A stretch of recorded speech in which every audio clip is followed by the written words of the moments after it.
마태복음 13장 47절로 50절까지 오늘은 합독하도록 하겠습니다.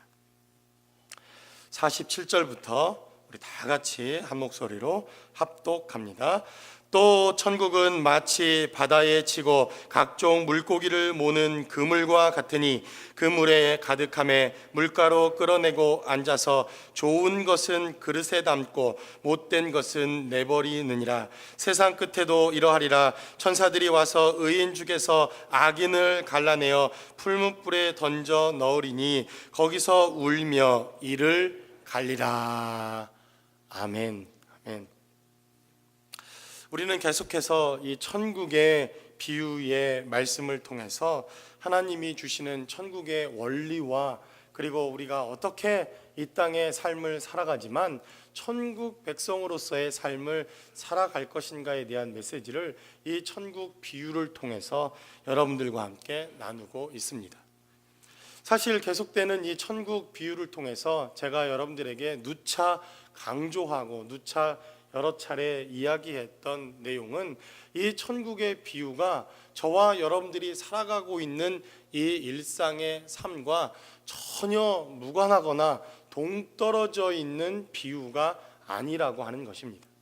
바로 예수님 당시 살고 있었던 삶의 한 부분, 우리가 너무나도 잘 체험하고 경험할 수 있는 그러한 삶의 자리와 부분들을 하나님께서는 비유라고 하는 이 메시지를 통해서 우리에게 증거하시고 메시지를 전달하셨다는 것입니다.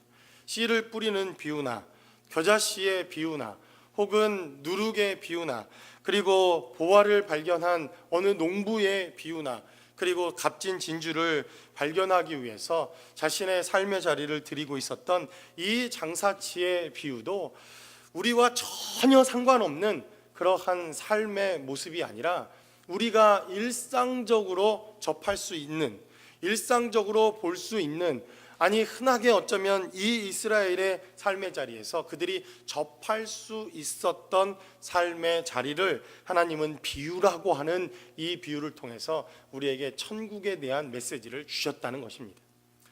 그러므로 일관되게 천국 비유가 우리에게 전하고 있는 메시지가 있습니다. 그것이 무엇입니까? 천국이 멀리 동떨어져 있고 우리와 전혀 상관없는 삶의 자리가 아니라 이 천국은 우리의 삶의 자리, 그것도 아주 가까운 자리, 아니 우리가 늘 접하고 있는 삶과 대단히 밀접한 관련과 연관성이 있다고 하는 것을 이 마태복음의 이 비유를 통해서 우리는 깨닫게 된다는 것입니다.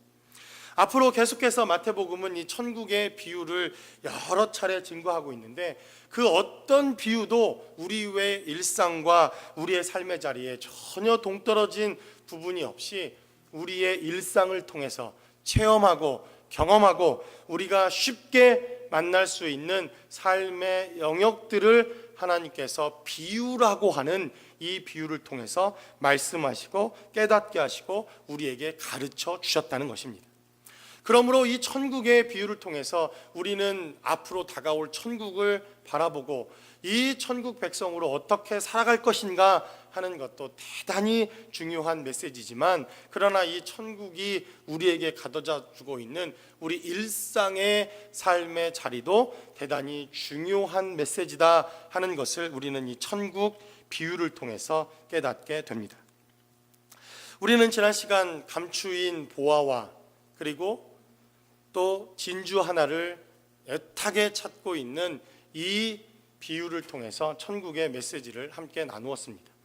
한 번 더, 아니 한 발자국 더 이 쟁기질을 하는 것을 통해서 어쩜 우리는 감추어졌던 보화를 발견할 수도 있었을 우리의 천국 삶에서 그것을 하나님께 온전히 드리지 못해 발견하지 못하는 우리의 안타까움과 그리고 죄송스러움과 그리고 우리의 연약함이 혹 있지는 않은지 우리는 이 천국의 비유를 통해서 보았습니다.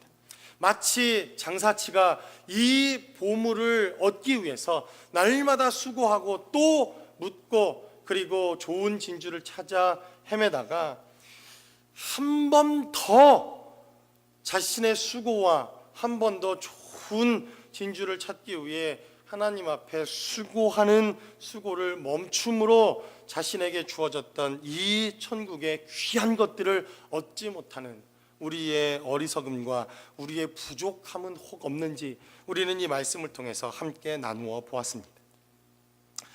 오늘 본문에 기록되어 있는 이 47절부터의 이 천국 비유는 우리가 지난 시간 나누었던 천국 비유와 연속적으로 등장하는 세 개의 비유 가운데 하나입니다. 내용은 대단히 간단합니다. 그물로 내리고 그물을 쳐서 바다에 그물을 내리쳤더니 그 그물 속에 엄청나게 많은 물고기들이 잡혔다. 그리고 그 물고기가 좋은 물고기인지 아니면 정말 좋은 상품 가치가 없는 것인지 그 물고기를 가르는 작업이 오늘 본문에 기록되어져 있습니다. 내용으로 보자면 대단히 간단하고 그리고 우리가 다 이해할 만한 그러한 내용들로 오늘 본문은 기록되어져 있습니다. 그러나 하나님께서 오늘 우리에게 주신 이 천국 비유를 통해서 우리가 한번 생각해 볼 만한 천국의 원리와 그리고 천국의 메시지가 있다고 하는 사실을 우리가 말씀을 통해서 함께 여러분들과 나누어 보기를 원합니다. 오늘 기록되어 있는 이 천국의 비유를 통해서 그물을 던진 이 그물과 물고기의 비유를 통해서 하나님께서 우리에게 전달하시기를 원하시는 천국의 비유와 원리와 이 시대를 살아가는 우리들에게 이 천국이라고 하는 것을 우리가 도대체 어떻게 경험하고 받아들이는 것이 중요한지 본문의 말씀을 통해서 함께 나누어 보기를 원합니다. 첫 번째로 본문은 기록하기를 바로 이 천국에 대한 메시지를 통해서 천국은 현재에 기록되어져 있는 우리의 삶의 자리와 그리고 미래라고 하는 이 두 가지 시간선에 대해서 분명하게 가르쳐주고 있다고 하는 것을 본문은 우리에게 증거합니다. 여러분, 제가 천국 비유를 통해서 쭉 늘 얘기해왔듯이 천국이 다른 일상의 삶과 전혀 관계가 없는 그러한 비유가 아니라 저와 여러분들이 늘 일상에서 만날 수 있는 비유들로 성경은 기록하고 있다, 이렇게 말씀을 드렸습니다. 바로 일상의 삶의 자리에서 언제든지 경험하고 언제든지 만날 수 있는 그러한 비유가 오늘 천국 비유로 기록되어져 있습니다. 그래서 우리는 이 천국의 원리를 통해서 우리가 경험하고 있는 삶의 자리에서 어떻게 경험되어지는 천국을 맛보는가, 이것을 비유를 통해서 경험하게 됩니다. 그리고 또 다른 이 천국의 비유와 또 다른 이 천국의 메시지를 통해서 우리가 깨닫게 되어지는 한 가지 사실이 있습니다. 그것은 이 천국은 우리가 살아가고 있는 이 현재에 대한 메시지를 전하고 있지만 이 천국은 다가올 우리가 경험해야 할 미래에 대한 메시지를 또한 전하고 있다고 하는 사실을 우리는 이 천국 비유를 통해서 경험해야 한다는 것입니다. 무슨 말입니까? 우리가 천국 비유를 처음 경험했던 씨를 밭에 뿌리는 메시지도 이 현재에 대한 메시지가 있습니다. 현재 우리는 돌짝밭인지 아니면 가시덤불인지 아니면 길가인지 옥토인지 씨를 뿌리고 있는지에 대한 우리의 삶의 모습을 바로 이 비유를 통해서 보게 되더라는 것입니다. 그러나 천국이 거기에 멈춰집니까? 아닙니다. 천국은 계속해서 우리가 관계가 있든 없든 뿌려진 씨앗과 우리의 삶의 자리에서 우리가 그것을 잘하고 있다는 것을 인식하든 인식하지 못하든 이 천국은 계속해서 시간이 변화되어져서 또 다른 결론을 향해 끊임없는 시간이 이동하고 있다는 것을 이 천국 비유를 통해서 우리가 보게 되더라는 것입니다. 그래서 어떤 결과가 나타납니까? 좋은 옥토에 뿌려진 것은 결실을 맺고 100배, 60배, 30배의 결실을 맺기도 하고, 어떤 것은 길가에 뿌려져서 사단이 와서 바로 쪼아 먹기도 하고, 또 어떤 것은 가시덤불에 또 뿌려져서 그것이 싹이나 결실을 맺기를 원하지만 햇빛도 받지 못하고 곧 시들어버리는 이러한 미래의 결과와 모습들을 천국 비유는 우리에게 보여주더라는 것입니다.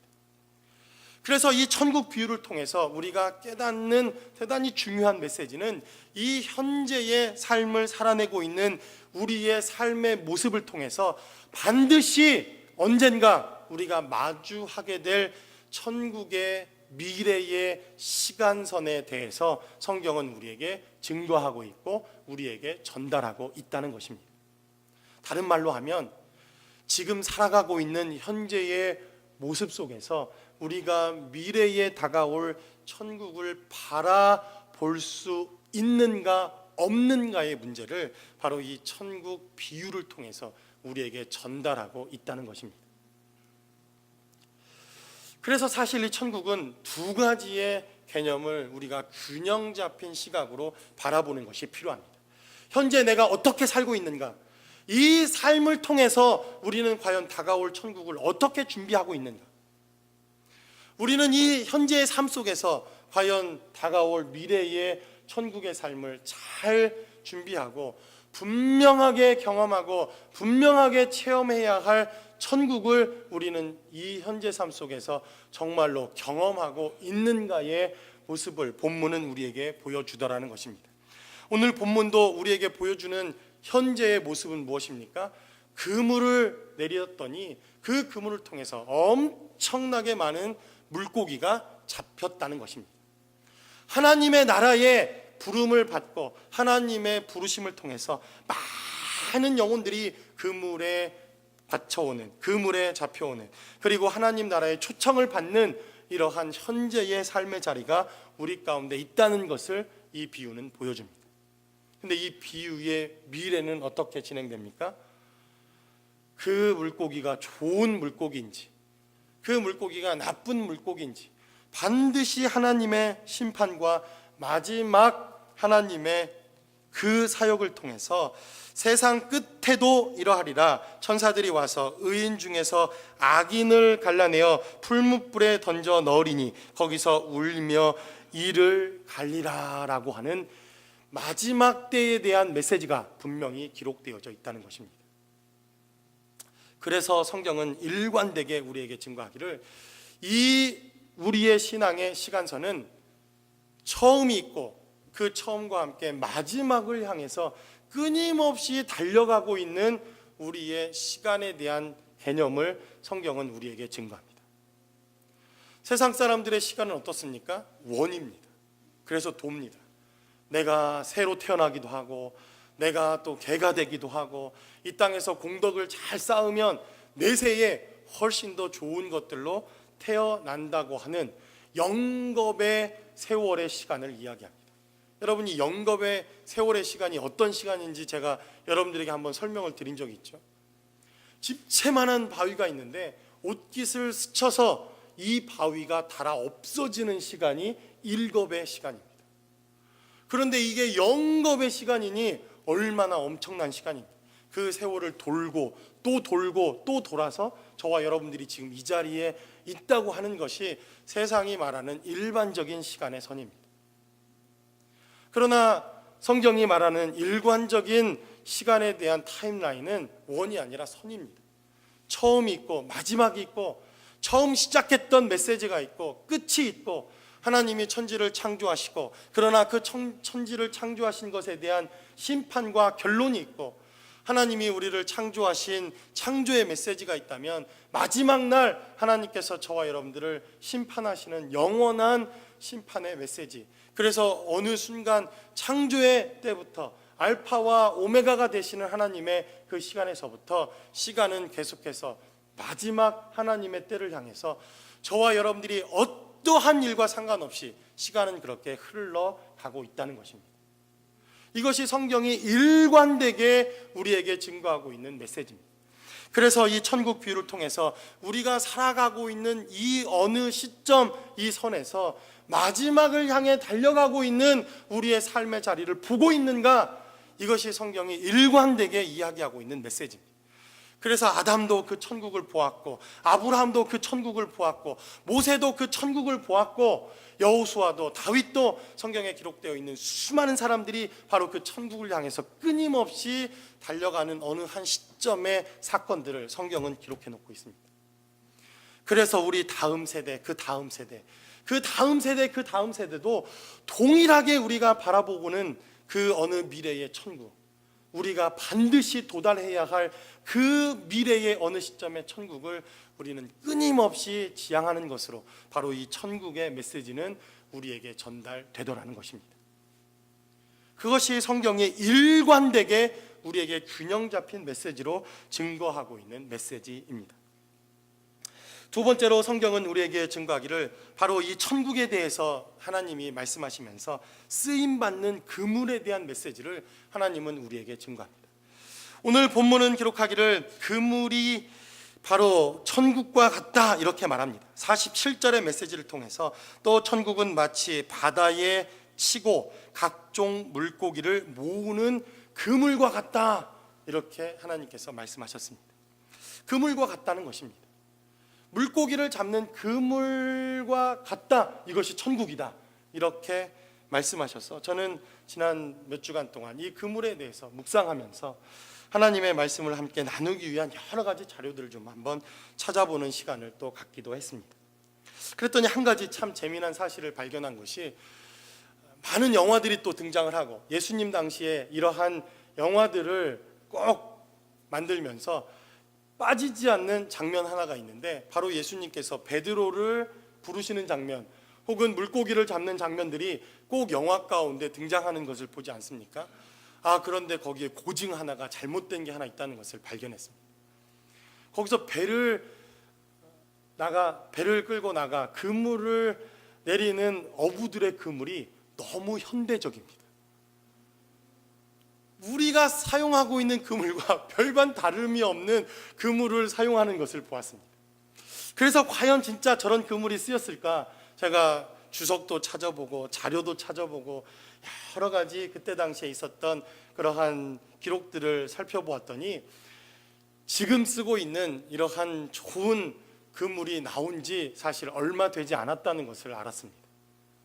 그리고 그때 당시 예수님 그 당시에 사용했던 그물은 나무의 껍질, 아주 단단한 나무의 껍질들을 물에 불리고 말리고 물에 불리고 말려서 아주 실처럼 가늘게 만들어서 그것을 새끼를 꼬고 또 꼬고 또 꽈서 실처럼 만들어 그물을 깁고 사용했다 이렇게 대부분 알려져 있습니다. 그래서 나무의 단단한 줄기나 혹은 나무의 껍데기나 혹은 나무의 아주 단단한 뿌리 같은 것들을 이용해서 이 그물을 깁고 만들었다 이렇게 되어 있습니다. 그리고 몇몇 고증들을 이렇게 찾아봤더니 그래서 이 그물은 상당히 무거웠다고 합니다.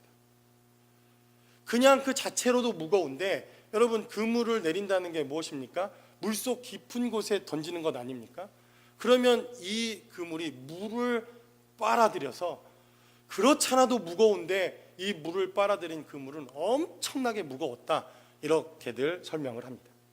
그래서 이 뱃사람들이 그때 당시 일을 하기 위해서는 혼자 이 그물을 내리거나 올리는 것이 불가능하기도 했을 뿐더러 그래서 많은 동역자와 동업자가 필요했다라고 하는 이러한 설명이 있는 것을 보았습니다. 그랬더니 성경이 참 신기하게 예수님께서 베드로를 부르실 때 바로 베드로는 혼자 어부가 아니라 그의 형 안드레도 베드로 어부요, 그의 친구 요한도 어부요, 그 주변에 많은 동역자들과 동업자들이 있었다고 하는 사실을 우리는 성경에서 보지 않습니까? 이렇게 성경을 보니 또 새롭게 성경이 보여지는 것을 보았습니다. 그리고 또 한 가지 설명해 놓기를 이렇게 물에 불어버린 이러한 그물은 아주 쉽게 찢어지거나 혹은 쉽게 망가지거나 아주 쉽게 부서지는 오래 사용할 수 없는 그러한 그물이었다 이렇게 말합니다. 그도 그럴 것이 많은 시간, 장시간을 물속에서 사용하면 이것이 쉽게 끊어지기도 하고 그리고 쉽게 썩어져 나갈 것이라고 하는 예상을 우리가 해볼 수 있지 않습니까? 그래서 성경 곳곳을 살펴보니까 그물이 찢어지더라, 물고기를 잡았더니 그물이 찢어지게 되어진 상황들이 자주 발생하고 있는 모습들은 물론 많이 잡힌 것이기도 하지만 그때 당시 그물이 그렇게 쉽게 찢어질 수밖에 없는 상황과 환경일 수도 있었다고 하는 사실을 다시 한번 깨닫게 되었습니다. 여러분 이해가 되십니까? 그렇게 성경을 살펴보니까 이 천국이 그물과 같다고 하는 메시지는 대단히 중요한 의미를 우리에게 전달하고 있는 메시지가 있다라는 것입니다.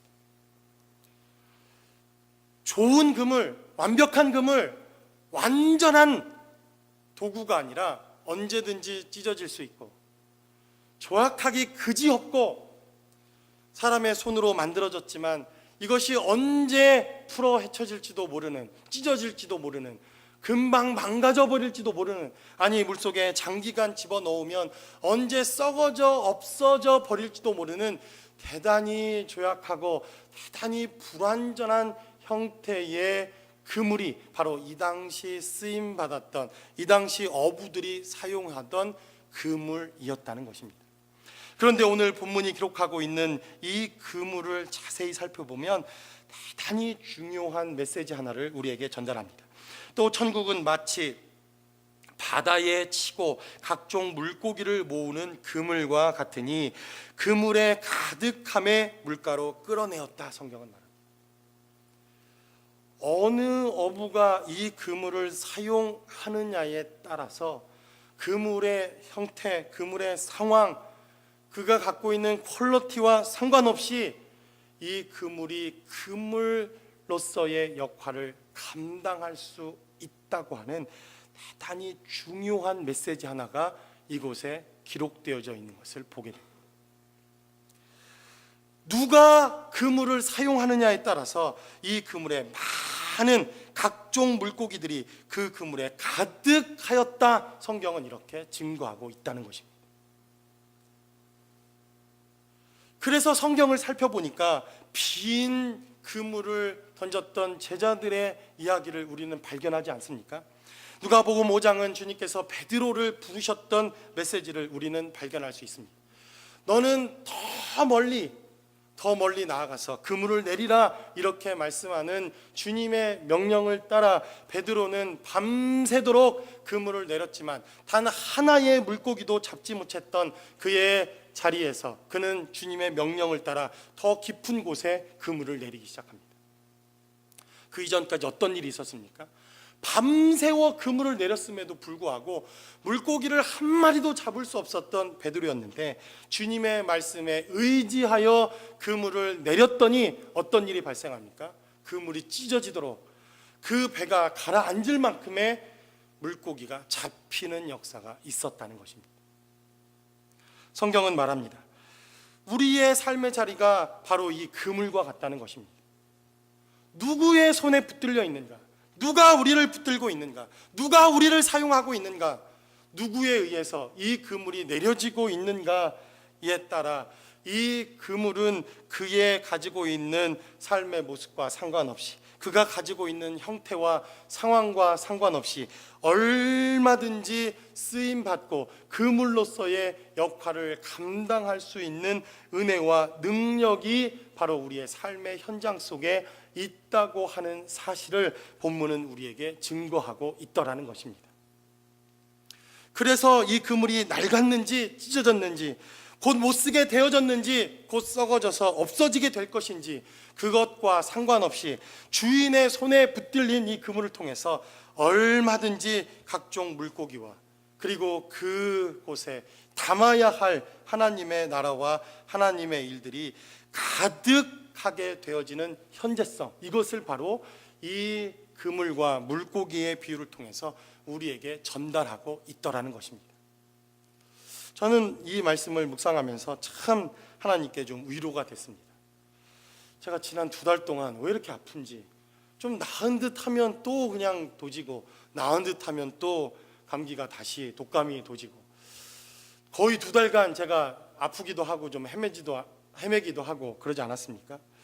그리고 제가 목사님들을 이렇게 또 연말이 되니까 만날 기회가 많아서 목사님들을 만나고 한 해를 또 돌아보는 시간들을 갖는데, 다른 목사님들을 보면 참 많은 달란트도 있고 얼마나 설교들도 잘하고 그리고 얼마나 많은 또 흠모할 만한 것들이 많은지, 근데 저를 이렇게 돌아보면 참 가진 것도 없고 달란트도 없고 참 잘하는 것도 없고 늘 낙심되고 낭망할 때가 참 많은 것을 보게 됩니다. 그런데 이 한 주간 이 말씀을 묵상하면서 그래도 조금은 좀 위로가 되지 않았는가 생각을 해봅니다. 찢어지고 곧 버림받을, 아니 언제 어떻게 되어질지 모르는 이 부족하기 짝이 없는 이 그물과 같은 우리의 인생이지만 그래도 주님께 붙들리며 주님이 나를 붙들고 계신다고 한다면, 주님이 나의 삶의 자리에 그물을 던지시고 있는 주인이라고 한다면 우리의 인생과 우리의 모습과 상관없이 얼마든지 하나님이 사용하시고 쓰임 받을 수 있는 우리의 인생이라고 하는 이 사실이 바로 천국을 소유한 사람들의 모습이라고 하는 사실을 본문은 우리에게 증거하고 보여주고 있다는 것입니다. 저는 이것이 얼마나 감사했는지 모릅니다.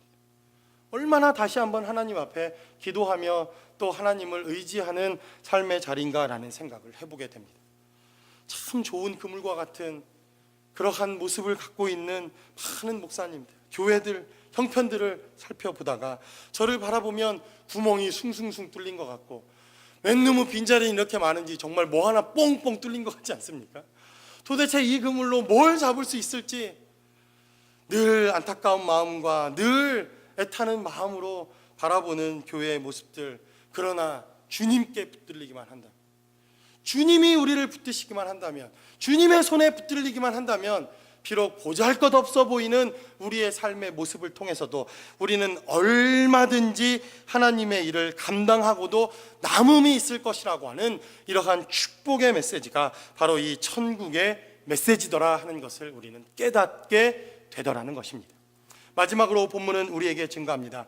바로 이 현재의 그물은 바로 미래의 심판의 그물이 되어진다고 하는 사실을 우리는 기억해야 할 필요가 있다는 것입니다. 이제 그릇에 담겨지고 못된 것은 내어버리는 마지막 심판의 때에 이 천국의 모습이 이르겠다라고 주님께서는 48절의 말씀을 통해서 우리에게 증거합니다. 그물에 가득함에 물가로 끌어내고 앉아서 좋은 것은 그릇에 담고 못된 것은 내버리느니라 라고 성경은 기록합니다. 그리고 성경은 기록하기를 세상 끝에도 이러할 것이다 이렇게 말합니다. 천국은 반드시 이러할 것이다 이렇게 말합니다. 좋은 것과 나쁜 것을 구분해서 좋은 것은 그릇에 담고 나쁜 것은 내어버린다, 이것이 천국이다, 성경은 이렇게 말합니다. 그래서 이 말씀을 묵상하다가 한 가지 깨달은 것이 있습니다. 하나님께서 좋은 것과 나쁜 것을 구분하는 이 기준이 무엇일까? 아무리 생각해 보아도 성경에는 그 기준에 대해서 명확하게 이야기하지 않습니다. 곰곰이 이 메시지를 생각해 보면 하나님 마음이라고 하는 생각이 듭니다. 여러분, 제가 1부 때도 퀴즈를 냈는데 여러분 엿장수가 가위를 몇 번 흔드는지 아십니까? 선물을 드리겠습니다. 그렇죠. 네. 엿장수 마음대로입니다. 3번 두들기고 싶으면 3번 두드리는 거고 4번 두들기고 싶으면 4번 두드리는 거고 말 그대로 엿장수 마음대로입니다. 오늘 본문의 메시지를 잘 살펴보면 주님께서 좋은 물고기와 나쁜 물고기를 가르겠다고 하는 이 메시지를 잘 살펴보면 기준이 명확하지 않고 그냥 엿장수 마음대로인 것처럼 주님의 마음대로 좋은 것과 나쁜 것을 가리는 것은 아닐까라는 생각이 듭니다. 그렇지 않습니까? 기준이 도대체 없습니다. 몇 센치 이상 아니면 값어치가 얼마만큼 나가는 것 이상이라고 이야기하지도 않습니다. 그냥 주님께서 그곳에 앉아서 그분의 손에 걸리는 대로 좋다 나쁘다를 결정하고 있는 것을 우리는 이 48절의 말씀을 통해서 깨닫게 됩니다. 그래서 혹시 주님은 우리의 기준과 우리가 생각하는 좋은 것과 나쁜 것을 구분하듯이 그렇게 구분하는 것이 아니라 주님의 기준에 맞추어서 주님의 판단력에 의해서 주님이 판단하시는 이러한 기준을 가지고 좋은 것과 나쁜 것을 구분하고 계신 것은 아닐까라는 생각을 해봅니다. 우리의 기준은 큰 것, 좋은 것, 값이 나가는 것, 그리고 희귀한 그러한 물고기일수록 훨씬 값어치가 있고 좋은 것이라고 우리는 생각합니다. 작고 병든 것, 상처난 것, 못난 것, 이것은 우리의 기준으로 당연히 나쁜 물고기에 해당되어져서 버려지고, 그리고 세상 끝에 말하는 것처럼 풀무불에 던져 넣어야 할 것처럼 여겨졌을 것입니다. 저는 이 말씀을 묵상하다가 제가 요 몇 주 전 있었던 그러한 제 삶의 경험이 좀 있었습니다. 생각해 보게 되었습니다. 제가 여러분 아시는 것처럼 또 이렇게 방송가에 또 진출하고 있지 않습니까? 모르시는 분들이 계셔서 어쨌거나 CGN 방송에 저희 또 설교가 나가고 또 그것 때문에 방송국 출입이 잦고 있어서 그런지 그 방송을 보신 몇몇 분들이 방송이 나가면 전화를 하시는 분들이 있습니다. 목사님 뭐 설교를 잘 들었습니다. 이거는 일단 공치사고, 제가 뭐 알죠. 뭐 10분 설교 해봐야, 그리고 제가 설교해봐야 무슨 큰 은혜가 그렇게 있었겠습니까? 그리고는 뭐 묻습니다. 이것저것. 목사님은 누구세요? 목사님은 어디 사세요? 교회는 렌초 쿠카몬가라고 하는데 거기는 도대체 어디입니까? 대부분 열의 9은 렌초 쿠카몬가를 모르십니다. 그래서 이야기를 해주면 뭐네요, 가깝네요부터 시작해서 그런 이야기들을 하시다가, 목사님 그 교회는 어떤 교회입니까? 또 뭐 이렇게 물으시는 분들이 있습니다. 그래서 뭐 이런 교회입니다, 뭐 저런 교회입니다. 예, 그러면 목사님 그래도 방송에 나올 정도 되면 교회가 좀 규모가 있나 봐요, 교회가 큰 교회인가 봐요, 이렇게 물으시는 분이 있으셔서 한 50명쯤 작년 많이 나오면 그렇고요. 1부, 2부 합치면 그 정도 됩니다. 그리고 아이들까지 합치면 한 70명쯤 되는 것 같습니다. 아니 제가 이랬더니, 그러면 그냥 개척교회시군요, 이렇게 하면 되지 않습니까? 아니면 목사님은 개척교회인데 어떻게 방송에 나오시네요? 이렇게 하실 수도 있는데, 어머 개척교회네요? 그러고는 전화를 끊습니다. 그러고는 전화를 뚝. 아니 제가 언제 광고에 나가면서 우리 대형교회라고 제가 광고를 했습니까? 속였습니까? 그리고는 뭔가 그분이 속았다는 듯이 전화를 끊는 그 장면이 왠지 모르게 마음이 아프기도 하고 속상하기도 하고,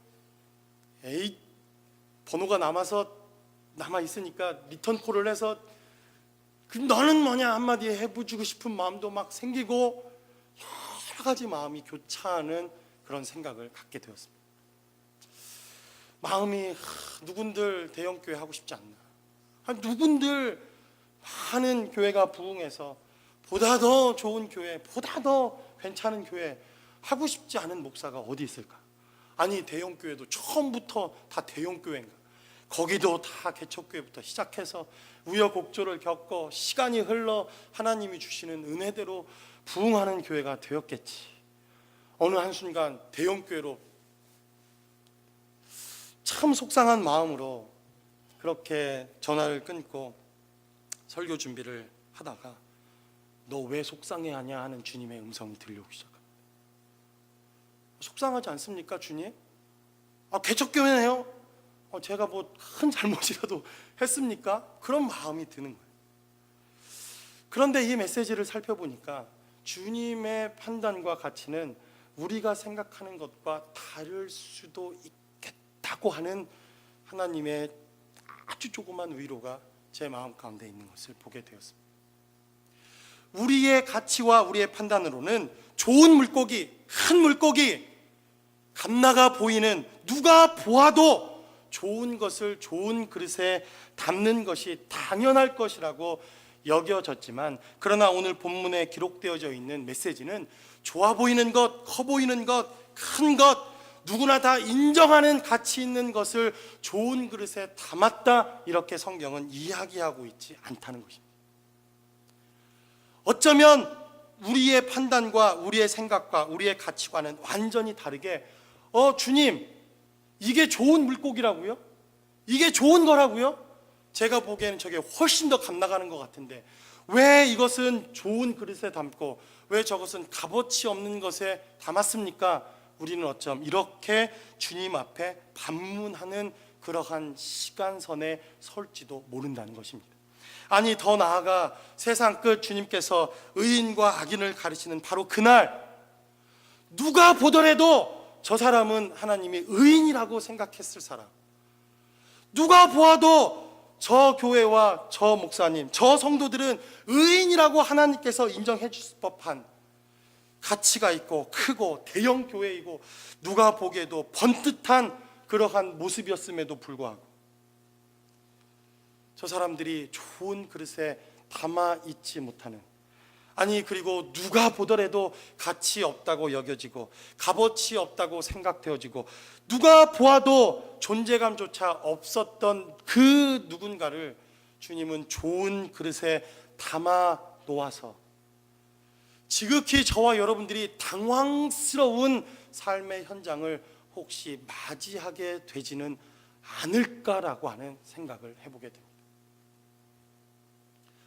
우리도 천국이라고 하는 것, 하나님의 나라라고 하는 것을 세상의 가치와 기준으로 재단하고 있지는 않은지, 좋은 것, 큰 것, 많은 것, 뭔가 잘 되어 있는 것, 이것이 보다 더 가치 있는 기준이라고 생각하고 있지는 않은지, 무엇인가 불편하고 무엇인가 조약하고 무엇인가 형편없어 보이는 바로 그곳에서 천국의 가치와 천국의 은혜를 발견할 수 없다고 우리는 스스로 그렇게 단정 짓고 있는 것은 아닌지, 우리의 삶의 자리를 돌아보면 아무것도 가치를 발견할 수 없는 우리의 삶의 자리와 모습 때문에 우리는 이미 하나님 앞에 쓰임 받기는 틀렸다고, 하나님의 천국과 하나님의 능력을 우리 앞에 사용되어지는 것은 이미 틀린 일이라고 우리는 그렇게 낙심해 놓고 있는 것은 아닌지, 이 간단한 천국 비유를 통해서 주님은 우리의 천국의 가치에 대한 메시지를 증거하고 있는 것은 아닌가라는 생각을 해봅니다. 제가 그래서 지난 시간에 말씀드렸듯이 저는 여러분 한 사람 한 사람에 대한 새로운 가치와 새로운 공부를 하고 있습니다. 한 사람 한 사람을 통해서 하나님께서는 어떤 천국의 모습과 천국을 우리에게 담고 있을까, 그리고 세상 마지막 날 우리 가운데 주신 이 천국을 담고 있었던 이 그릇을 하나님은 어떻게 평가하실까, 이것이 바로 오늘 이 그물과 물고기의 비유를 통해서 저와 여러분들에게 증거하고 있는 천국의 또 다른 메시지라고 하는 사실을 우리가 깨닫게 되어진다면 다가올 천국, 우리가 경험해야 할 바로 그날, 반드시 주님과 함께 서야 할 그 마지막 날의 천국의 모습은 지금 우리가 살아가고 있는 이 현실 속에서 우리가 체험하고 경험하고 있는 천국과는 대단히 다른 천국일 수 있다고 하는 사실을 저와 여러분들이 기억하실 수 있는 거룩하고 복된 한 주간이 되시기를 주님의 이름으로 간절히 축원합니다. 우리 시간 기도하겠습니다.